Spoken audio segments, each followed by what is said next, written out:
Nature में बच्चों chlorine के आइसोटोप्स मिलते हैं।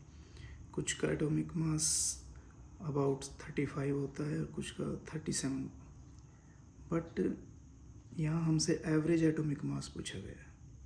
नेचुरल एबंडेंस बताई गई है कि क्लोरीन 35 जो है वो अबाउट 75.77% एबंडेंस है और इन क्लोरीन एटम्स का मोलर मास है 34.96, सेम 37 वाले की परसेंटेज है।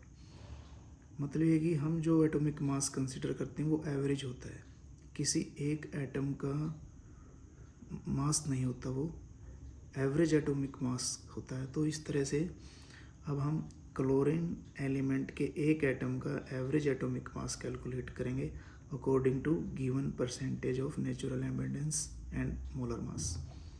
Now average atomic mass of chlorine, average atomic mass of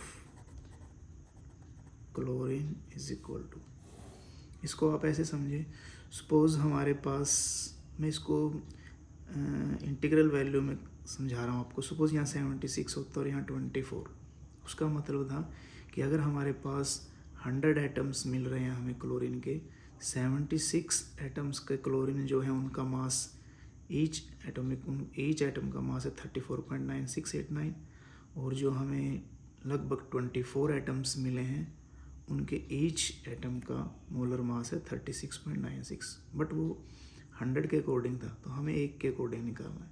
तो सपोज करें कि हमें 100 एटम्स मिलते हैं नेचर में, हमने कोई रैंडमली 100 एटम्स लिए हैं, उनमें से अबाउट, क्योंकि परसेंटेज में, तो कुछ एटम्स का मतलब 75.77 एटम्स का मोलर मास है 34.9689, और जो बाकी लगभग 24 एटम्स बच गए हैं, मीन्स 24.23, उनका मोलर मास है 36.9659, दैट इज़ AMU।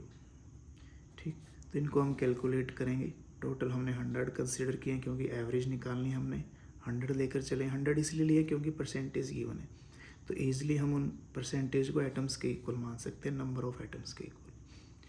तो इनकी हम कैलकुलेशन करेंगे, ये आएगा 2649.5935 and 895.6837 AMU।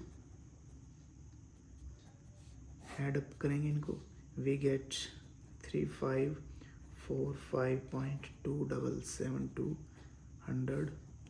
After calculation we get 35.4527 atomic mass unit, और सिंपली हम U भी लिखते हैं, that is 34.4527 U unified mass. Thanks.